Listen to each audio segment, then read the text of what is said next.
Hi, Mike from the Royal Montana family. No, we're not going to talk about the chickens. I just needed a nice background.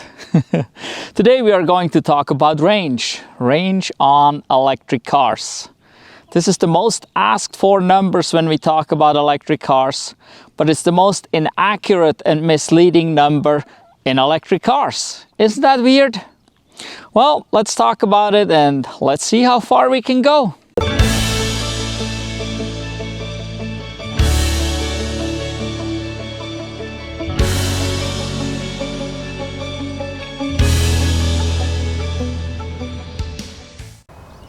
Yes, we have more than just chickens here on our place.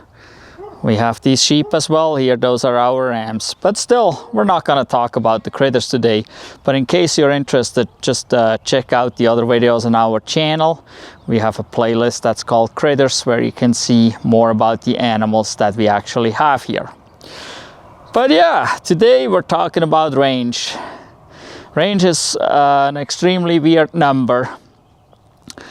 I guess most of you have driven a gas or a diesel car before and probably never even talked about range. Why would you? There's a gas station at every corner, right? But have you seen people before with a gas can on the side of the road, either walking along the road or filling gas into their car? They ran out of gas. They didn't have enough range. So that is weird. There's a gas station at every corner, but people run out of gas. Seems a little odd, doesn't it? And so everybody thinks we can run out of electricity on our electric car, I guess. And they know there is no gas can with electricity in it, so they're all concerned about it. So everybody wants to know range. But that number is extremely misleading. And today we got to look at this a little bit closer and find out what that really means, that number. Well, what is my range? Well, when I walk, it's pretty far. I can walk quite a few miles. When I jog, it's going to be a little bit less. When I run, it's going to be a lot less. If I carry something, it's going to be less with all three of them. And that is what it is about with an electric car. The faster you go, the less range you have. The more stuff you carry, the less range you have. The faster you go and the more stuff you carry, the less range you have. But so what is that range that is given? What does that really mean? You probably noticed that in front of the range it may say EPA, WLTP, NEDC, MIDC, or others. Let me know down below in the comments what others you've seen in front of that range. What does that all mean? Well, EPA is the Environmental Protection Agency in the United States, and they perform a test to determine the range of an electric car. And then in Europe, it's commonly the WLTP today, which I believe replaced the NEDC. WLTP is the Worldwide Harmonized Light Vehicle Test Procedure. The NEDC is the new European driving cycle, even though I believe that's the old standard and was replaced by the WLTP.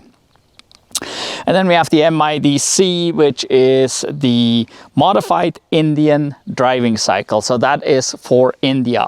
And why do they have their own? Well, they build electric vehicles there. They do. They're currently building electric cars in India as well. Then another thing you hear about is probably real world range. What is that? That is not a standard. Real world range is what people call the miles or kilometers they can drive in their world. And that means their world. Not your world, not my world. That's their world. So many news outlets or car testing companies or whatever you want to call it, whoever, YouTubers out there, they do their tests and they say, I'm going to do a real world test. Well, that real world test is only accurate for them at the time that they're doing it. What does that mean at the time they're doing it? Well, it will be different. If they do that test in the summertime or wintertime, they will get different results. And it's only accurate for them because your driving may be completely different than their driving. It's the style of how you drive or where you drive. So even these real world numbers are not necessarily accurate for you. Most of them are more accurate than those standards that we just talked about. Why is that? Well, those standards, they're done basically under lab conditions. They have a certain drive cycle that they do, and then they involve some calculations for this and that and the other thing, and then they come up with a number. And they drive the battery from 100% to 0%. So till the car dies. So now tell me, if your range is 300 miles, let's say, from 100 to 0, can you get 300 miles out of it? Well, you would be at 0 according to this test. You would be out of juice. No more power left in the battery. So that number that they give you is definitely inaccurate for real world because you're not going to drive till you're out. You want to go to a charger first. So what good are those numbers then? Well, it gives you an idea to compare one car to another of approximately how far you could go on similar circumstances. But that said, if you look at an EPA range and then you look at another car that shows a WLTP range, you can't compare the two because they have different test cycles. So you can only compare EPA range to EPA range, WLTP to WLTP range. You can't cross that over because I could get 300 miles EPA and I may have 400 miles WLTP. So don't compare the two. Let me show you a few examples here of the Tesla Model 3 that I took directly off their website just by changing the country for the website, and it will show you different ranges. So now that said, it's still confusing. And what do you really get? Well, we don't really know. It really depends on where you drive and how you drive. I've been driving cars in town and I can get above the rated EPA range. I've been driving cars on the interstate and I get way less than the EPA rated range. So one thing we definitely know, if you look at that rating and that is how far you need to go, don't expect the car to go that far. Because especially when we look at travel, we are traveling at higher speeds on the interstate or on the Autobahn. And that means we're not getting that range if we're continuously going at high speeds. The range will be a lot less. On the other hand, if you're driving in town, you probably go beyond that range. I mean, I've done it with our Tesla Model 3 and our Chevy Bolt.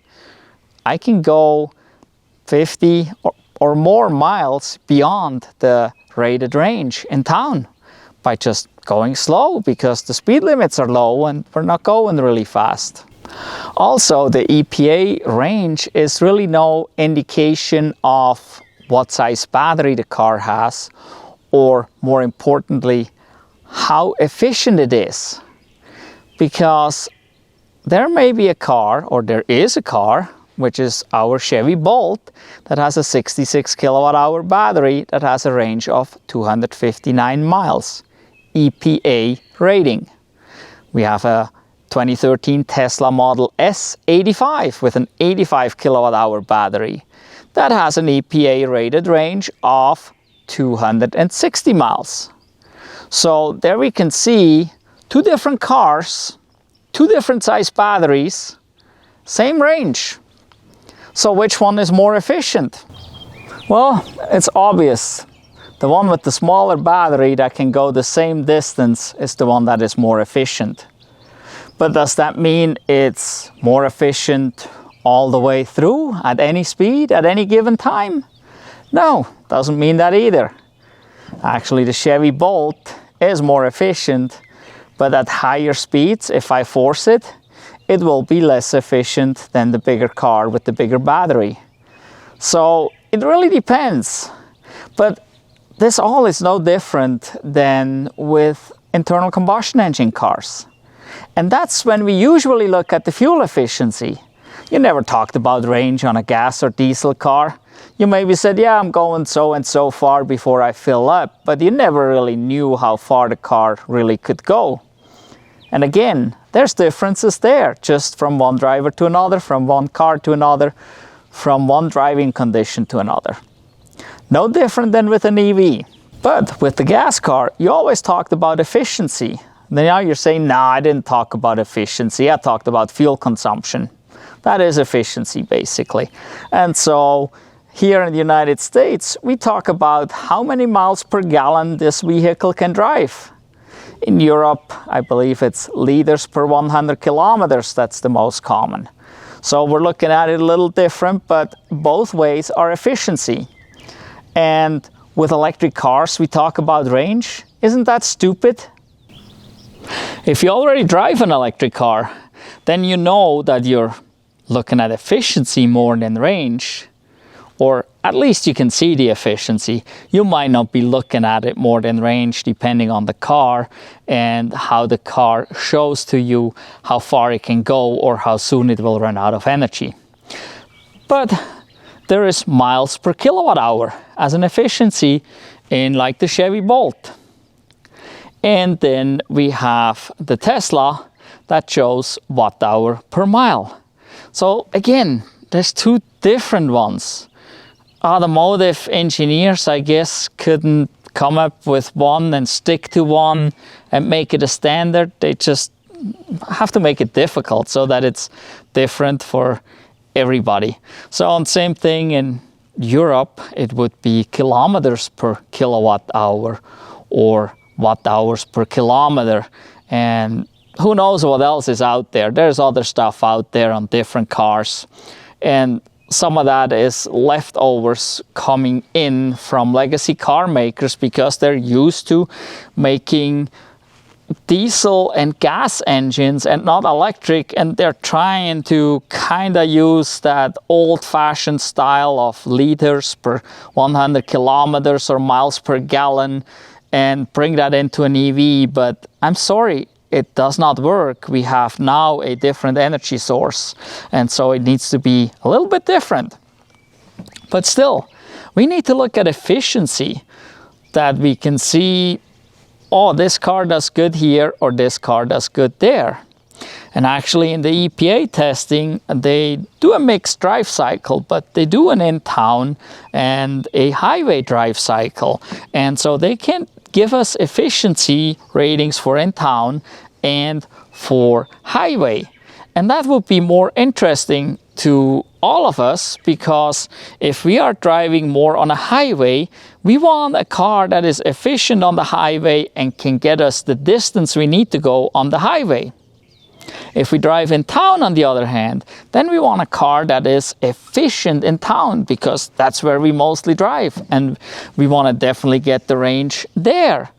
And for some of us that can't charge daily, we may be just driving in town and very little a day, but we don't want to go to a charger every day, so we maybe just want to go to a charger once a week. So we want to know, how many times can I go to work and back before I need to charge? Or how many days can I drive in town before I actually need to charge this car? So there are many variables. So if you go out and you purchase a car and you see, oh, this car goes 250 miles, that is the range, that is perfect. I can drive from here and go visit my grandma. No problem. She is 210 miles away. I get there, no problem. I plug in at her house at the regular outlet, and in the morning I drive back home.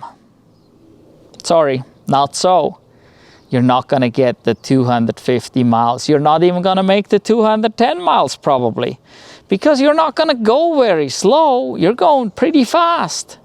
You're going to go, depending on where you're at, 70, 75, 80 miles an hour, right? Well, you maybe get 180 miles out of it. So you will have to charge on your way to your grandma. And then guess what? She only has your regular household outlet, and you plug into it, and no, the car will not be charged in the morning if you get there with an empty car. So you will again have to go to a charger, unless your grandma has some different outlet that you can use, like an EMA 1450, where you can charge faster. So it is a little different to travel with an EV, and that number, that range, is just extremely misleading. Now you're probably saying, Mike, this is way too difficult to purchase an EV. I mean, that is impossible. I cannot have an EV. I need to stick to an internal combustion engine car. It's not. Like I said, you can still compare those numbers from one car to another. If you want a more efficient car, then you kind of need to look a little deeper. In the United States here, we have a window sticker on new cars. And electric cars, on their window sticker, they have to show a miles per gallon equivalent. And it usually shows this as in-town driving and as highway driving. And that makes it a lot easier. Then you can actually compare the fuel efficiency. And you can look at what is important to you. And then you may say, well, I do both, but what do you do more? That's probably what it comes down to. I mean, if you're driving on the highway more, you want an efficient highway vehicle. And then the electric car will be more efficient in town anyway at lower speeds. It may not be as efficient as the other car next to it in town, but the other car next to it is not nearly as efficient on the highway. So you gotta take your pick. No different than with a gas or diesel car. That was the same way. Some are more efficient on the highway, others are more efficient in town. The big difference is that internal combustion engines are relatively inefficient in town and very efficient at a steady speed on the highway, unless the steady speed is extremely high.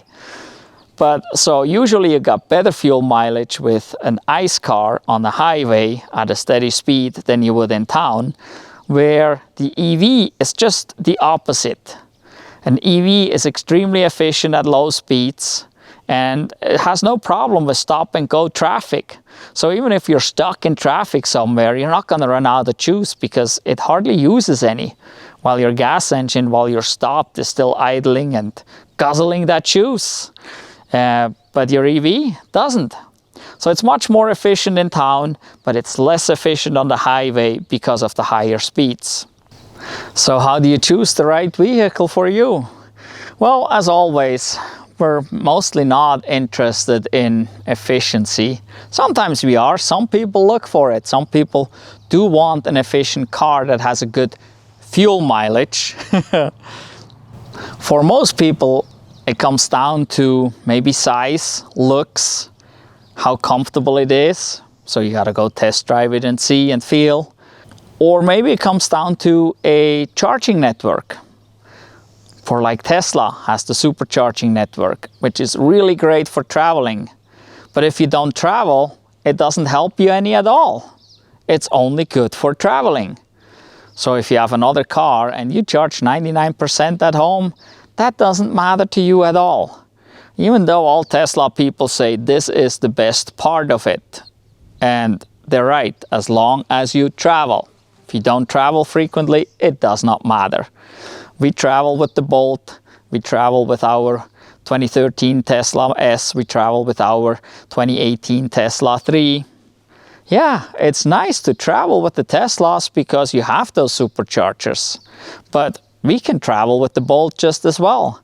There's many other DC fast chargers out there. So it is not impossible to do at this current time. Yeah, it may be a little bit tougher without a supercharger network, but it can be done. And these DC fast charging networks are growing rapidly. So it won't be an issue anymore anytime soon. There will be one at every corner, just like the gas stations. But then, yes, gas cars run out of gas. Diesel cars run out of diesel. What do you do when you run out of electricity? Well, it's not such a big deal anymore. There are portable battery packs these days, and so a towing company can show up with a portable battery pack and can give you about 10% or so you hopefully can make it to the next charger. It may go a little slower than filling up just from a gas can, but still, it can be done.